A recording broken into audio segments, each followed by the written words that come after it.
Olá pessoal, vamos dar continuidade às nossas aulas de história do primeiro ano, continuando exatamente da onde a gente parou, aqui no capítulo sobre a civilização romana, tá? A gente parou na página 148 do livro de vocês e vamos continuar aqui na 149, tá? Vamos lá, vamos acompanhar.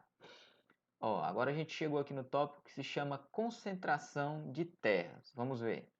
Durante a expansão romana, a crescente concentração de terras nas mãos dos nobres, tanto de origem patrícia quanto plebeia, gerou um grave problema social. As terras conquistadas por meio de guerras se tornavam públicas, isto é, de propriedade do Estado romano, e eram vendidas aos nobres, que utilizavam mão de obra escrava para produzir bens voltados ao comércio. Com isso, as novas terras anexadas por Roma se tornaram propriedades latifundiárias, repartidas entre um pequeno grupo de nobres cujo poder se ampliava, já que a terra era a base da riqueza na sociedade romana, tá? Então, vamos entender aqui. Ele está te dizendo que Roma começou aquele processo de expansão. A gente tem que lembrar que Roma era uma cidade pequena, que com o passar dos tempos, dos séculos, ela imprimiu um processo de imperialismo no qual ela anexava cidades vizinhas, ou seja, ela ia, fazia uma guerra, vencia essa guerra e anexava aquele território, tá? E aí, como ele explicou aqui, o livro explicou, esses territórios, quando eram anexados, eles se tornavam terras públicas pertencentes ao governo, ao Estado romano, que depois as revendia aos nobres. Então isso foi gerando com o tempo uma desigualdade muito grande na propriedade de terra em Roma, onde os ricos, cada vez mais ricos, tinham a posse da terra, que era onde os ricos, cada vez mais ricos, tinham a posse da terra, que era a base da riqueza naquele período, tá? A gente tem que entender que a riqueza toda ela provinha da terra. Então, eles acabavam formando latifúndios. O que é latifúndio? Uma grande extensão de terra que pertence a um único dono, enquanto que grande parte da população não possuía terras para poder plantar e colher e sobreviver da agricultura, tá? Então aqui, ó, a gente tem uma gravura, deixa eu ver a legenda. É uma litogravura do século XX que representa escravos executando diferentes trabalhos em uma propriedade rural romana. Então era aqui que se tirava o sustento daquela população na Roma antiga. E aí esse problema vai gerar, né, uma série de conflitos em relação à terra, tá? E aí esses conflitos vão eclodir aqui nas tentativas de reforma agrária. Vamos tentar entender o que é isso aqui. Na tentativa de reduzir as desigualdades sociais geradas pela concentração de terra, os irmãos Tibério e Caio Graco lideraram iniciativas de reforma agrária. Ó, tá sublinhado em vermelho. Quando está sublinhado em vermelho, aqui no nosso livro, é porque tem uma explicação sobre o que é aquele termo. Então vamos ver aqui embaixo. Ó. Reforma agrária. Na Roma antiga, consistia na distribuição de terras públicas que tinham sido conquistadas por meio de guerra. Então o que ia ser essa reforma agrária que os irmãos Tibério e Caio Graco queriam? Era que essas terras que foram conquistadas nas guerras, ao invés de serem vendidas aos ricos, elas fossem distribuídas com a população mais pobre, tá? Então vamos ver aqui. E aí eles lideraram a iniciativa de reforma agrária com apoio da plebe rural. Tibério Graco como tribuno da plebe, que era um cargo em que uma pessoa era o responsável por lutar pelos direitos dos plebeus na disputa em que os plebeus tinham com os patrícios na sociedade romana. Lembrando, os patrícios eram as pessoas mais nobres daquela sociedade que tinham quase todos os direitos, enquanto que os plebeus eram as pessoas mais pobres que não tinham seus direitos garantidos, tá? Ele conseguiu aprovar em 133 a.C. uma lei de reforma agrária que determinava a repartição de terras de parte das terras públicas em pequenos lotes a serem distribuídos aos cidadãos pobres. Essa proposta desagradou alguns nobres que acabaram assassinando Tibério em 132 a.C. Alguns anos depois, Caio Graco, também ocupando o cargo de tribuno da plebe, alcançou grande popularidade entre os plebeus e conseguiu implementar a reforma agrária em algumas regiões denominadas por Roma. Tá? Então, o Tibério ele tenta, né, fazer isso quando ele foi tribuno da plebe, ele vai ser perseguido e assassinado principalmente pelos senadores, tá? E depois o Caio Graco vai conseguir, a duras penas, em algumas pequenas regiões, fazer essa distribuição de terras, essa reforma agrária, tá? Continuando aqui, ó. Por causa das manobras de nobres contrários às reformas, Caio Graco perdeu o apoio da plebe urbana. Seus partidários, percebendo-se politicamente isolados, decidiram pegar em armas para tentar manter as reformas. Diante disso, o Senado concedeu plenos poderes ao exército, que massacrou os revoltosos em 121 a.C. Depois disso, as leis que estabeleciam a reforma agrária foram abolidas pelo Senado. Então, tudo que esses dois irmãos lutaram aqui, no fim, foi retirado pelos nobres do Senado, porque a gente tem que entender, galera, que numa sociedade onde os nobres comandam, onde as pessoas ricas comandam, historicamente se provou que essas pessoas não governam para todos, eles governam para eles. Então, eles fazem acordos para que os seus direitos continuem sendo respeitados e a população tenha que pagar para que esses direitos deles continuem sendo, esses privilégios deles, na verdade, continuem sendo mantidos, tá? Então, por exemplo, aqui no Brasil a gente vê que a reforma agrária é uma pauta que está uma pauta política do Brasil há séculos e ela nunca é resolvida. E por que ela não é resolvida? Porque quem pode mudar essa estrutura são os políticos, que são os grandes latifundiários do Brasil. Então eles não vão querer perder as terras deles para distribuir com a população mais carente. Então esse problema da concentração de terras no Brasil perdura e vai perdurar ainda por muito tempo. E desde a Roma Antiga já havia esse tipo de conduta, tá? Vamos lá, continuando aqui. A profissionalização do exército. Ainda como consequência do expansionismo de Roma, o exército passou por uma reestruturação que fez dele uma instituição importante para a manutenção da continuidade da expansão territorial. Galera, se Roma conseguia grande parte do seu poder invadindo territórios vizinhos, tomando aquele território através da guerra e anexando a seu território, e assim anexando mais escravos, produzindo mais, tá? É lógico que uma das grandes forças para esse modo, né, de vida da civilização romana era o exército, porque era o exército que ia nas batalhas e conquistava esse território para fortalecer ainda mais o Império Romano, tá? O Império não, desculpa, a República Romana.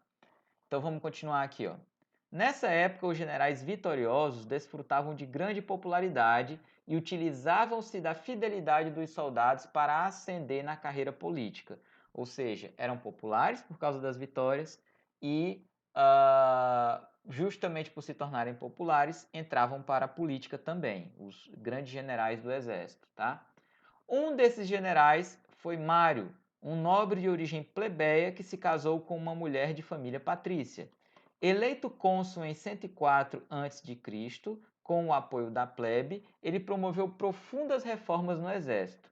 A principal delas foi a abolição da exigência de possuir bens para ingressar nele, o que permitiu o alistamento de pessoas pobres.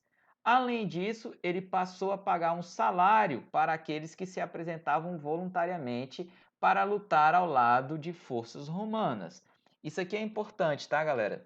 Por que o nome desse trecho é profissionalização do exército? O que é se tornar profissional? É quando você trabalha, faz algum tipo de coisa, e essa coisa ela é remunerada, ou seja, você ganha um dinheiro, um salário para isso, tá? Então, quando não é, por exemplo, algo profissional, a gente costuma chamar de profissão amadora ou hobby, alguma coisa do tipo, né? Então, por exemplo, jogador de futebol. Tem os jogadores amadores que jogam no fim de semana por diversão, não recebem salário, então formam ali um time e jogam no fim de semana. E existem os jogadores profissionais que estão no time de futebol, recebem um salário todo mês, e é isso que aconteceu aqui com o exército romano.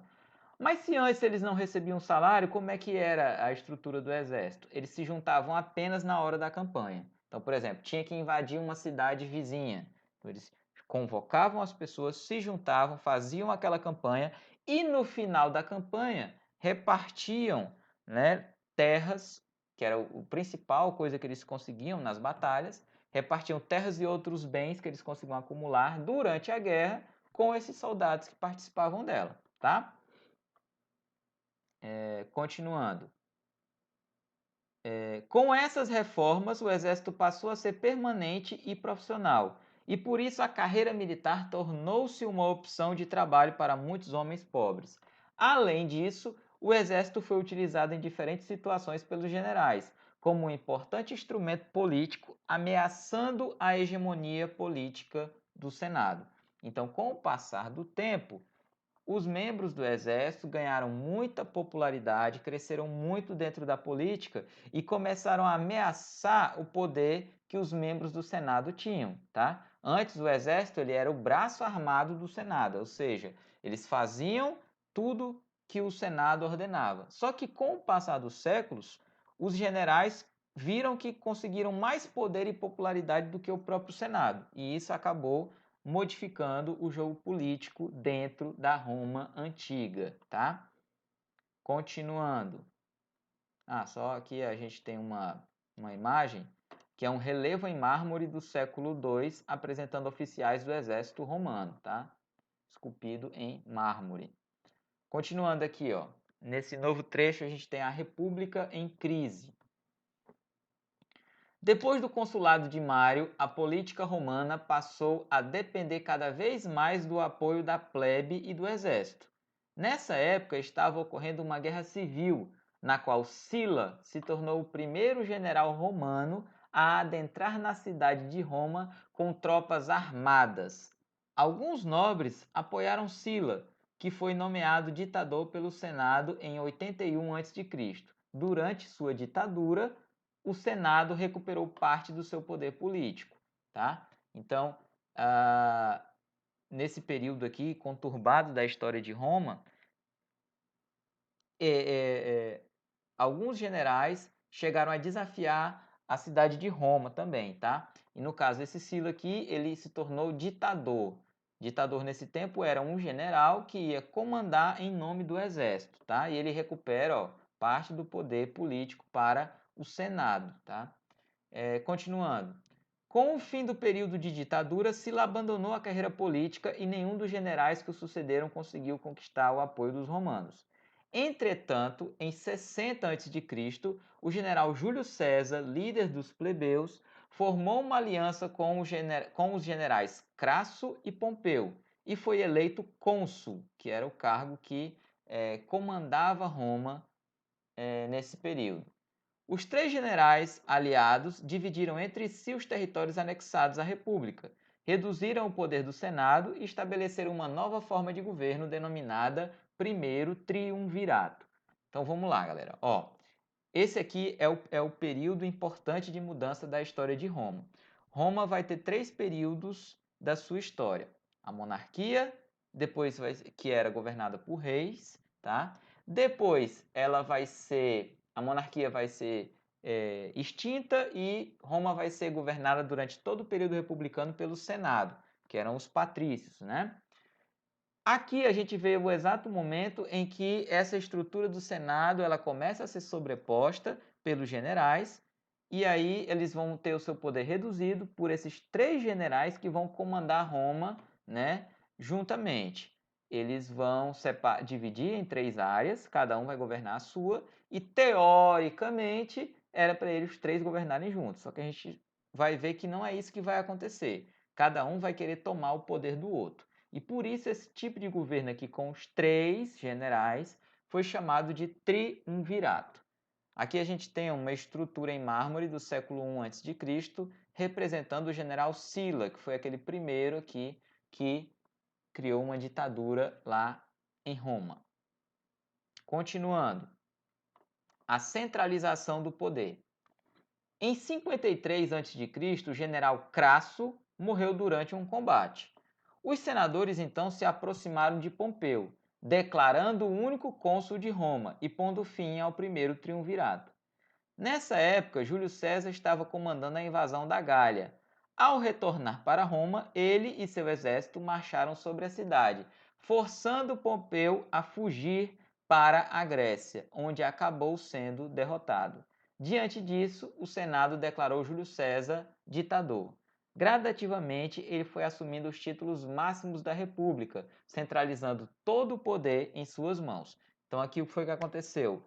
Um dos 3 membros do triunvirato morreu numa campanha militar, certo? O Senado decidiu declarar um dos outros que ainda estavam vivos, que era o Pompeu, como o seu único cônsul, ignorando o Júlio César, que estava numa campanha militar na Gália, que é a região que hoje é a França, tá? Júlio César, então, ele consegue juntar os seus exércitos e o poder, que ele era o general mais famoso de Roma naquele momento, e ele derrota o Pompeu e aí ele toma para si o poder em Roma e se torna ditador, tá? Agora, Júlio César ele não vai se tornar imperador. Ainda não existiu o cargo de imperador. Ele se torna ditador de Roma. Vamos lá, governo de Júlio César.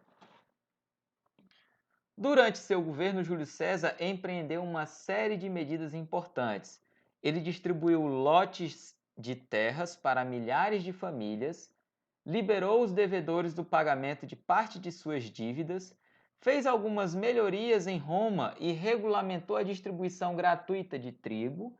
Além disso, em 45 a.C., reformou o calendário romano, que passou a se chamar Juliano, em sua homenagem. De acordo com esse calendário, o ano era dividido em 12 meses e a cada 4 anos havia um ano bissexto. O calendário gregoriano, que é o que utilizamos atualmente, é uma adaptação direta daquele implantado por Júlio César. Então aqui, ó, fragmento em pedra do século II com inscrições no calendário juliano. Aqui o calendário criado por Júlio César, que já era muito parecido com o nosso calendário atual. Só que o nosso calendário atual é o gregoriano, porque ele já foi adaptado desse daqui. A gente vê aqui, galera, o calendário que está em latim e vocês podem ver que algumas palavras são muito parecidas com as nossas palavras em português. Tá certo? Então vamos continuar. O fim da República. Em 44 a.C., após tornar-se ditador perpétuo, Júlio César foi assassinado por senadores contrários à centralização do poder em suas mãos. Depois do assassinato de Júlio César, os militares Marco Antônio, Lépido e Otávio deram início ao segundo triunvirato. Otávio, que era parente de Júlio César, derrotou Lépido e Marco Antônio e assumiu sozinho o poder em 31 a.C. Ele seguiu o exemplo de César, acumulando os títulos máximos da República, até receber em 27 a.C. o título de Augustus, que significa sagrado ou venerado. Otávio Augusto tornou-se assim o primeiro imperador de Roma, pondo fim à República. Então, galera, aquilo que eu tinha falado antes, ó. Júlio César ele foi o general mais famoso da história de Roma. E muita gente confunde achando que ele teria sido o primeiro imperador. Não foi. Júlio César ele fez parte do primeiro triunvirato, depois ele derrota o Pompeu, né, que era o outro membro do triunvirato, e ele toma o poder para si em Roma, mas ele é declarado ditador de Roma e não imperador, certo? Ainda não existia esse tipo de cargo, esse tipo de governo. Ele vai ser assassinado pelo Senado, tá? Que não concordava com muitas das ações do Júlio César. Depois que ele é assassinado, um novo triunvirato é feito com Marco Antônio Lépido e esse Otávio, que era parente do Júlio César, e esse aqui, Otávio, é que vai se tornar o primeiro imperador.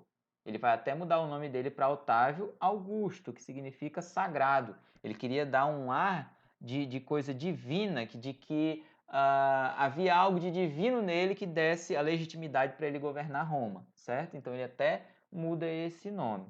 O que faz muita gente confundir e achar que Júlio César foi o primeiro imperador é que todos os imperadores em Roma, eles eram saudados pelo nome de César. Era uma maneira de tratamento ao imperador. Por exemplo, o rei se chama de majestade. O imperador em Roma, todos eles, em forma de homenagem a Júlio César, eram chamados de César. Não importa qual fosse o nome dele, eles sempre eram chamados pelo... O cargo era chamado de César, tá? Então a gente tem aqui, ó, mais uma imagem, uma estátua de bronze do século I, representando Júlio César. Fotografia de 2015, tirada em Roma, na Itália. Então, até hoje essa escultura está lá em Roma. Continuando. O Alto Império. O que significa Alto Império? Significa, galera, que foi o período em que Roma teve as suas maiores glórias, tá? Porque você vai ter o Alto Império e o Baixo Império. O Baixo Império vai ser exatamente quando Roma começar a cair, o Império Romano vai começar a cair até se desintegrar, tá? Então vamos ver aqui o Alto Império. Acompanhem comigo. Otávio Augusto foi imperador de Roma entre 27 a.C. e 14. Nesse período conhecido como Alto Império, muitas obras públicas foram construídas na cidade de Roma, como aquedutos, templos, teatros e termas. Além disso, houve um grande desenvolvimento no campo das artes, principalmente da literatura. São dessa época, por exemplo, os escritores Horácio, Virgílio e Tito Livio. Então, o Otávio ele vai começar a implementar uma série de melhorias dentro da cidade de Roma, tá? Então, a gente relembrar aqui, aquedutos eram aqueles canais que levavam água para toda a cidade, tá? Então, a fonte de água era num local distante, então fazia-se um caminho, né? Geralmente ele era alto, né? Então, ele era colocado em colunas e em cima dessas colunas os canais que vinham a água, então eram os aquedutos. Templos religiosos para as pessoas orarem para os deuses de Roma, que lembrando, Roma era politeísta, ela adorava vários deuses, como Júpiter, Marte, Saturno, tá? Que são os nomes que depois foram adotados pela ciência nos planetas do sistema solar. Os teatros para as obras, né, teatrais, e as termas, que eram os locais onde tinham piscinas com água aquecida para a população. E aí surgiram também, nesse período, grandes escritores como Horácio, Virgílio e Tito Livio. Nesse período também do governo do Otávio, né, vai existir também a Pax Romana. Pax, que é do latim, a paz romana. Vamos ver o que foi esse período. Período que se inicia no Alto Império. A Pax Romana se caracterizou pelo desenvolvimento político, econômico e social do Império Romano e pela ausência de grandes guerras, que haviam sido muito frequentes no período republicano. No entanto, a Pax Romana não significou o fim dos conflitos armados. Guerras menores foram travadas durante esse período, em quase todas as regiões do Império, principalmente para sufocar revoltas internas e impedir ataques estrangeiros. A Pax Romana durou quase 2 séculos, até a morte do imperador Marco Aurélio em 180. Então, ó, ele explica aqui que não quer dizer que durante esses 2 séculos não houve conflitos. Houve, tá? Só não vai haver o que havia antes na República, que era que Roma estava o tempo todo saindo e buscando conquistar um território vizinho para aumentar o seu território. Aqui não era mais necessário, porque Roma já havia crescido demais. O Império Romano já dominava grande parte da Europa, uma parte da Ásia e uma parte da África, que era quase que todo o mundo conhecido naquele período. Então, esses conflitos que ainda existiam eram mais para manter as fronteiras e impedir que estrangeiros tentassem adentrar ao Império Romano e acabar com as revoltas internas, tá? Aí depois aqui a gente tem as reformas imperiais. Durante o Alto Império, Roma viveu um momento de estabilidade política, o que não ocorria desde o fim do período republicano. Para tanto, foi necessária a implantação de diversas reformas. Vamos ler o texto que tem aqui. Quando Otávio Augusto assumiu o poder, muitas eram as reformas a serem empreendidas. Essas inicialmente permitiriam a unidade política do imenso território conquistado por Roma e a criação do império. A primeira dessas reformas, e uma das mais importantes, foi a libertação do camponês da obrigação do serviço militar. Ao mesmo tempo, foram distribuídos lotes de terra aos soldados já desmobilizados, de forma a diluir as tensões existentes. Tá? Então, ele vai dizer aqui que quando Otávio Augusto assumiu o poder, muitas reformas precisavam ser empreendidas e entre essas reformas, né, desobrigar o camponês do serviço militar. Então, antes eles eram obrigados e aí ele vai desobrigar. E depois a distribuição de terras para diminuir essas tensões, né, existentes, porque lembra quando a gente falou na época da República, essas terras públicas iam para os nobres.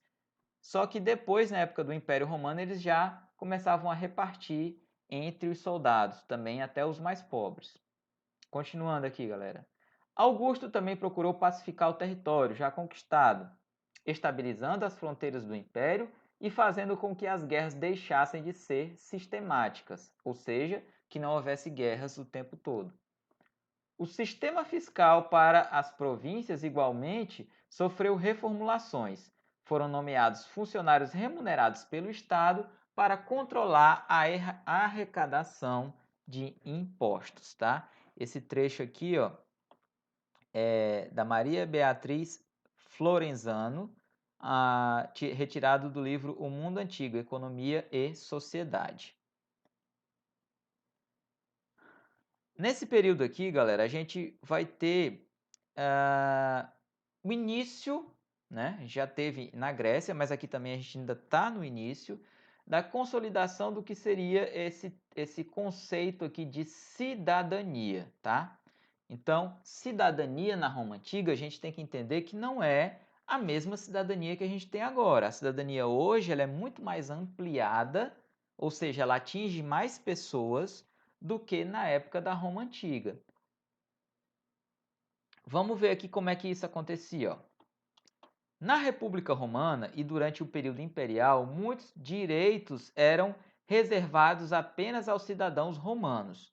Direitos públicos, como o do voto, e privados, como o direito à propriedade, por exemplo, eram reservados aos homens livres nascidos na Itália ou a libertos. Durante o século I, à medida que as províncias do Império se desenvolviam, várias delas se destacaram e seus habitantes passaram a exigir maior participação nas decisões do governo imperial. Por meio das prerrogativas do chamado direito latino, na época de Cláudio, 41 a 54, estrangeiros com alta posição social puderam obter uma cidadania parcial, que os tornava aptos a votar e possuir bens. Então aqui ele mostra que em Roma essa cidadania antes ela era restrita apenas aos nascidos em Roma. E depois ela começa, além dos nascidos em Roma, a alguns estrangeiros, mas sempre associada àqueles estrangeiros que tinham posses, tá? Ou seja, tinham dinheiro, tinham poder. Continuando aqui, a extensão territorial do império. Foi no período da Pax Romana que o Império assegurou sua hegemonia em todos os territórios conquistados durante a fase da expansão na República, além de conquistar outras áreas como a Britânia. Por volta do ano 120, durante o governo de Adriano, o Império Romano atingiu sua máxima extensão. Observe o mapa. Ó, galera, então a gente tem aqui o Império Romano no século II. A gente tem aqui o mapa e aqui ele mostra que toda a área verde era a área ocupada pelo Império Romano. Então a gente pode ver muito bem aqui, ó, essa parte aqui é a Europa, tá? Aqui entre a Europa e abaixo aqui a África, a gente vai ter o Mar Mediterrâneo, tá? Vai banhar aqui os dois continentes. África embaixo, Europa em cima. E aqui, do lado direito, a gente ainda vai ter a Ásia. Então, olha como o Império Romano ele era extenso. Ele começa na Itália. Vocês têm bem aqui, ó, Itália. Roma fica na Itália. E depois ele começa a se expandir. Olha o local que o Júlio César estava invadindo, quando ele teve que voltar para tomar o poder. A Gália, região que hoje é a França. Tá? Eles tomaram também essa região, Espanha, que é a região que hoje é Portugal e Espanha. Eles são juntinhos aqui. O norte da África também pertenceu ao Império Romano. Egito também pertenceu ao Império Romano. E eles conquistaram o Oriente Médio, a região da Judéia, a Síria, e na Ásia aqui, a região da Capadócia, que fica na Turquia, eles também vão tomar conta dessa região, tá? Então, olha como expandiu. A Roma, uma cidade aqui pequenininha na Itália, se tornou esse grande império. Tá? Além disso, também tem aqui a Britânia, que é a região que é a Inglaterra e Escócia e Irlanda, que é o Reino Unido hoje em dia. Continuando aqui, galera, uma coisa interessante, ó, as estradas romanas. Se vocês prestarem atenção, essa estrada romana aqui, ela lembra muito as que nós conhecemos hoje em dia. São as chamadas estradas de paralelepípedo, estrada de pedra, tá? Só que a diferença, o que é muito marcante, é que a gente vai ver de quando é que é essa estrada aqui e a gente vai comparar com as nossas. Vamos ver, ó. Inicialmente construídas para uso exclusivamente militar, as estradas romanas garantiam rápido deslocamento das tropas pelo território imperial. Além disso, elas foram importantes para a implantação do serviço postal, chamado cursus públicos. Por essas estradas, soldados ou oficiais do governo levavam e traziam mensagens a cavalo. Logo, as estradas passaram a ser utilizadas pelos habitantes do império. Nelas, as pessoas circulavam a pé, a cavalo, em carruagens ou em carroças, transportavam mercadorias e entravam em contato com culturas diferentes. Então a gente vê aqui, ó, Via Ápia, uma das principais estradas romanas construídas no século IV a.C., na Itália. E essa fotografia foi retirada em 2015. E é isso que eu queria mostrar para vocês, ó. Em 2015, né? Então até hoje, estamos em 2020, a estrada está lá do mesmo jeito. Uma estrada feita de pedra ainda está conservada depois de vários e vários séculos. E as nossas ruas e avenidas aqui no Ceará, elas são feitas e em poucos meses não tem mais nenhuma desse jeito aqui, tá? Só os buracos e a terra espalhada. Por que que isso acontece? Porque essas estradas aqui, elas eram projetadas. Prestem atenção no formato das pedras, como elas são praticamente idênticas, o mesmo tamanho, e a forma como elas são colocadas. Dessa forma, colocada dessa maneira e com esse ângulo, elas se encaixam perfeitamente uma na outra. E isso evita com que elas saiam do lugar. Então, por isso que essa estrada está tão bem preservada, mesmo depois de séculos de utilização, diferente das estradas que são feitas atualmente, né, feitas de qualquer modo e sem nenhum tipo de planejamento. Continuando aqui, galera, a cidade de Roma. Durante o período imperial, a cidade de Roma tinha aproximadamente 1 milhão de habitantes. A arquitetura da cidade se destacava por seu aspecto prático e monumental, com o uso de arcos, abóbadas e cúpulas. Havia também basílicas, templos, termas, teatros, anfiteatros e aquedutos. Em Roma, assim como em outras cidades do Império Romano, havia ruas pavimentadas. As duas principais vias eram chamadas de Cardo, rua que atravessava a cidade no sentido norte-sul, e Decumanus, que atravessava a cidade no sentido leste-oeste. Então aqui a gente vai ver uma imagem, galera, com uma ideia de como era a cidade romana, tá? Então, eu peço que vocês vejam aí no livro, que aqui fica complicado de mostrar, porque a imagem fica repartida. Então, acompanhe aí no livro para a gente ver onde é cada local, tá? Aqui ele vai explicar onde tem as termas, né? Que eram os locais para os banhos públicos. Os aquedutos que eu tinha falado naquela hora, ó, que eles ficam esses arcos, e aqui por cima a água vem para abastecer a cidade. Você vai ter as ruas sempre pavimentadas, ó, ruas pavimentadas. Aqui o número 1, as termas. Os templos onde eram cultuados os deuses romanos, número 4, tá? Vamos ver aqui onde é que tem. Aqui os templos, tá? Os 5 eram as lojas. 6. Insulae. As insulae eram as habitações dos plebeus. Constituíam-se em blocos pequenos, de apartamentos, nos quais viviam muitas pessoas. A mobília era simples e funcional. Vamos ver aqui onde é que tem os 6. Aqui, ó. Onde as pessoas viviam, tá? Aqui as ruas pavimentadas, como a gente mostrou ali antes. 7. Rede de esgoto. Isso aqui é uma coisa muito interessante. Então, na Roma Antiga já existiam redes de esgoto. Eles já tinham se dado conta de que a cidade não podia conviver com lama e esgoto nas ruas, sujando e deixando com um mau cheiro no centro da cidade. Então, eles criaram um sistema de esgoto. Ó. Em Roma, havia coleta de esgoto. Tratava-se de uma rede subterrânea que levava o esgoto da cidade para o mar. Tá? Então, a gente tem aqui, ó, eles já tinham uma espécie de sistema de esgoto.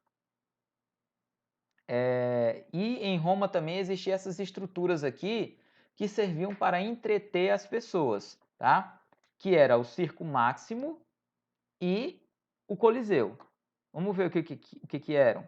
Eram as duas maiores construções destinadas ao lazer da população em Roma. No Circo Máximo, acontecia as corridas de biga. Ele tinha capacidade para acomodar até 250 mil espectadores. Esse era o Circo Máximo. Era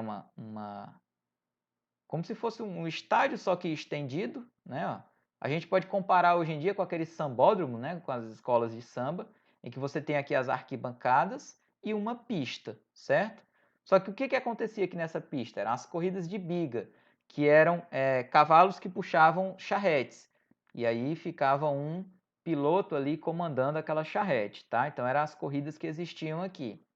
O outro era o Coliseu, que é esse aqui, que é parecido com os nossos estádios de futebol da atualidade. O que acontecia lá? As lutas de gladiadores. Era uma das maiores arenas do Império, que podia receber até 50 mil pessoas para assistir essas lutas de gladiadores. Lembrando, esses espetáculos aqui eram promovidos pelos governantes para entreter a população e deixar eles mais dóceis, impedir que eles se revoltassem contra as situações de pobreza e de injustiça que existiam na Roma Antiga, tá? Então, aqui a gente tem a continuação da imagem, ok? Galera, é o seguinte, ó, a gente vai ficando por aqui a nossa aula de hoje. A gente vai encerrar essa parte aqui do capítulo, que aí na próxima aula a gente vai continuar exatamente daqui, ó, o Império Romano em crise. Que nessa aula a gente viu o fim do período republicano e o início do Império Romano. Na próxima aula, a gente vai ver a crise do Império Romano e o consequente fim desse império, né? Que depois vai dar início ao período medieval, tá certo?